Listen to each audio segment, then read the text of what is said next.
வணக்கம் நண்பர்களே. எனக்கு கூட ஒரு ஸ்டேஜில் என்ன இவங்க சம்திங் பிக் ஏதோ பெருசாக நடக்க போகுதுன்னு சொல்லிட்டு இருக்காங்க, ஒன்றும் நடக்கிற மாதிரி தெரியலையே அப்படின்னு நினச்சிக்கிட்டு இருந்தேன். ஆனால் இன்னைக்கு நம்ம பார்க்க போகிற விஷயங்கள்லாம் வச்சு பார்த்தா இந்தியா கரெக்டாக ஒவ்வொரு படியாக எடுத்து வச்சுக்கிட்டு தான் இருந்திருக்காங்க. அதன் வரிசையில் இப்போ ஒரு உச்சக்கட்டத்தை அடுத்த லெவலுக்கு எடுத்துகிட்டு போயிட்டு இருக்காங்கன்றது தெளிவாக புரியும். நான் பாயிண்ட் பை பாயிண்டாக உங்களுக்கு எடுத்து வச்சிருக்கேன் சொல்கிறதுக்கு. ஸோ முடிஞ்ச அளவுக்கு இந்த வீடியோவை ஸ்கிப் பண்ணாமல் முழுசாக பாருங்கள். நண்பர்கள் சேனல் புதுசாக வந்தீங்கன்னா சப்ஸ்கிரைப் பண்ணி உங்களோட ஆதரவுகளை கொடுங்க. ஸோ நம்ம ஃபர்ஸ்ட் பார்க்க போகிற விஷயம் என்ன அப்படின்னு பார்த்தீங்கன்னா, இப்போ இத்தனை நாட்களுக்கு பிறகு நேரடியாக பிரதமர் மோடி அவர்களும் விளாடிமிர் புட்டின், ரஷ்ய அதிபர் விளாடிமிர் புட்டின் அவர்களும் தொலைபேசி மூலமாக பேசிக்கிட்டாங்க அப்படின்ற விஷயங்கள் வெளியில் வந்திருக்கு.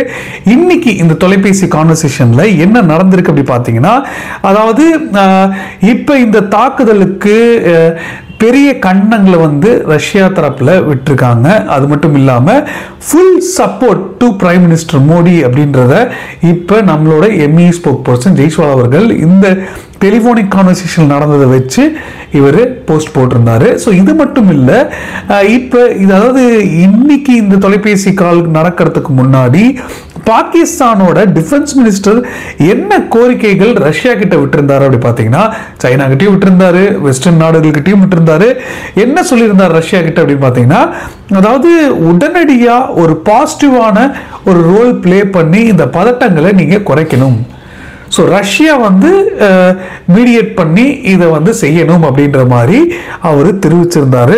ஸோ இவரோட இந்த கருத்துக்கள் சொன்ன ஸ்டேட்மெண்ட் வெளியில் வந்த உடனே ஒரு சில மணி நேரங்களில் இப்படி ஒரு தொலைபேசி கான்வர்சேஷனில் கண்டிப்பாக பாகிஸ்தான் எதிர்பார்த்துருக்க மாட்டாங்க. இந்த அதிர்ச்சியை ஃபுல் சப்போர்ட் இந்தியாவுக்கு கொடுக்கறதா தெரிவிச்சிருக்காங்க.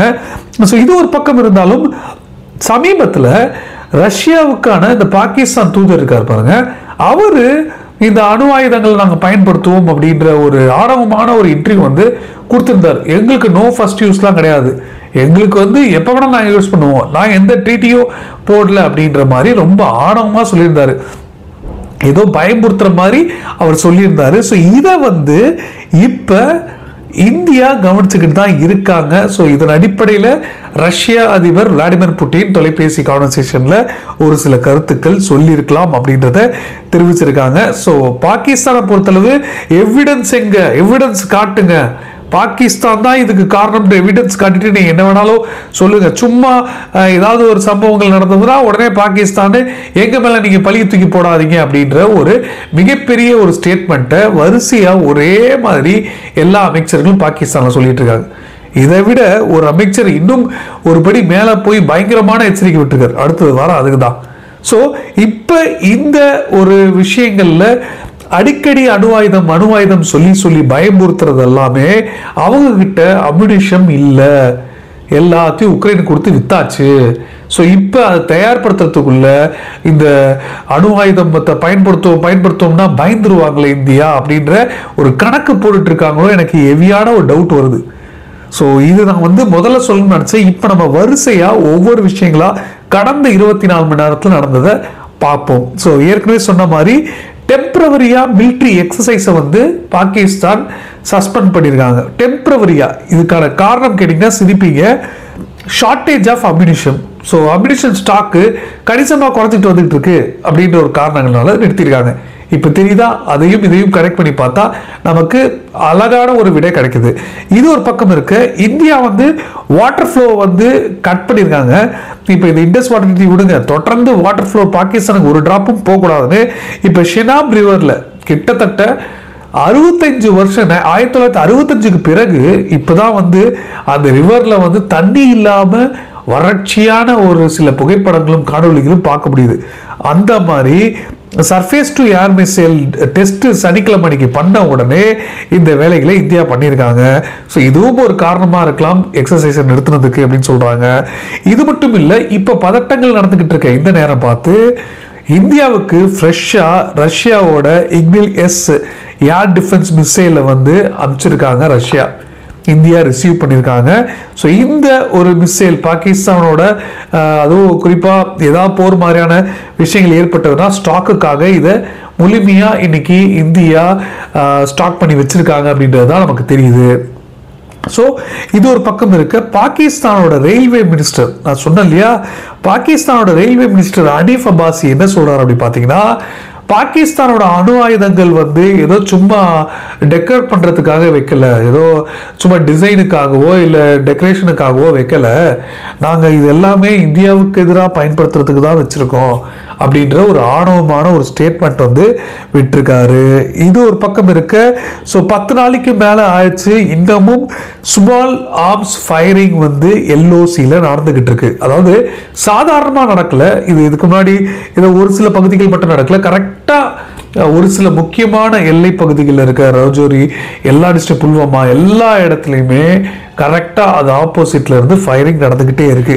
கண்டினியூஸ் ஃபுல் பார்டர் ஃபயரிங் வந்து நடந்துக்கிட்டு இருக்கு. ஸோ இதை வந்து இந்தியன் ஆர்மி தரப்புலையும் சொல்லியிருக்காங்க, இதுக்கு அதுக்கேற்ற பதிலடிகள் கொடுத்துக்கிட்டு தான் இருக்காங்க அப்படின்றதையும் சொல்லியிருக்காங்க.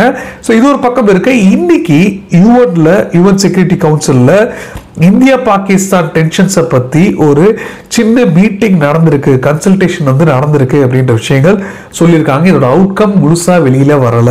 இது ஒரு பக்கம் இருக்க, இப்ப இந்தியாவோட ஹோம் மினிஸ்ட்ரி அமித்ஷா அவர்கள் அலுவலகத்துல இருந்து என்ன அறிக்கை வந்திருக்குன்னு பார்த்தீங்கன்னா, கிட்டத்தட்ட நிறைய மாநிலங்களுக்கு, குறிப்பா பாகிஸ்தான் ஒட்டி பார்டர் ஏரியாவை கவர் பண்ற மாநிலங்களுக்கு வந்து ஒரு மாக் ட்ரில் கண்டக்ட் பண்ணணும், மக்களுக்கு விழிப்புணர்வு கொண்டு வரணும். இங்கேதான் முக்கியமான விஷயம் இருக்கு. இது வரைக்கும் எச்சரிக்கைகள் இந்தியா விட்டுட்டு இருக்காங்க, எந்த ஒரு விஷயங்களும் பெருசா நடக்கலன்னு பார்த்துட்டு இருந்தோம். இப்ப இந்த ஒரு அலர்ட் இருக்கு பாருங்க, ஃபுல் ஃபிளெட்ஜ் வார் நடக்கிறதுக்கான வாய்ப்புகள் இருக்குன்ற ஒரு அறிகுறி தான் இது காட்டுது.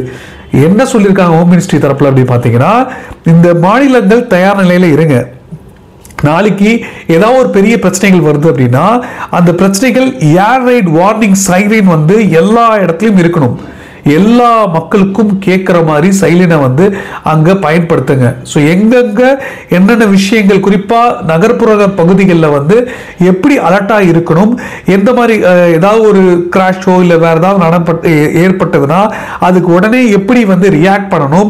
ஸோ இந்த மாதிரி நிறைய இன்ஸ்டாலேஷன்ஸு, இந்த மாதிரி என்னென்ன விஷயங்கள் உடனே பாதுகாப்பு பண்ணணும், இதெல்லாமே மெடிக்கல்லேருந்து எல்லாமே ரெடியாக இருக்கணும் அப்படின்ற விஷயங்களை வந்து தெரிவிச்சிருக்காங்க ஹோம் மினிஸ்ட்ரி தரப்பில். ஸோ இதுதான் ஒரு மிக முக்கியமான ஒரு விஷயமா இருக்க போது, ஒரு கேம் சேஞ்சரா இந்த ஒரு ஸ்டெப்பு அமையறதுக்கான வாய்ப்புகள் இருக்கு. ஏன்னா இதுக்கு பிறகுதான் ஏதோ இந்தியா திட்டங்கள் முழுமையா வச்சிருக்கலாம் அப்படின்னு சொல்றாங்க. இது ஒரு பக்கம் இருக்க, பிரதமர் மோடி அவர்களும் 5 பெர்மனன்ட் மெம்பர்ஸ் இருக்காங்க இல்லையா யூஎன்ல, 5ல் 4 பேர்கிட்ட இந்த பிரச்சனைகளை பற்றி பேசியிருக்காரு அப்படின்னு சொல்லப்படுது, எனக்கு தெரிஞ்சு சீனாவை தவிர. ஸோ இந்த ஒரு பிரச்சனைகள் எப்படி தாக்குதல் நடந்திருக்கு, இந்த தாக்குதலோட மோட்டிவ் என்ன, எல்லா விஷயங்களுமே சொல்லப்பட்டிருக்கிறதா சொல்லப்படுது. ஸோ இது ஒரு பக்கம் இருக்க, இந்த ஸ்டாக் மார்க்கெட்டு, அதுக்கப்புறம் இந்த பெரிய பெரிய வளர்ச்சி சம்பந்தப்பட்ட ப்ரொஜெக்ஷன்ஸு, இதெல்லாமே வந்து பெரிய லெவலில் ஸ்டாட்ஸ் ரிலீஸ் பண்ணுற இந்த ரேட்டிங் ஏஜென்சி மூடி இருக்காங்க பாருங்க, MOODY.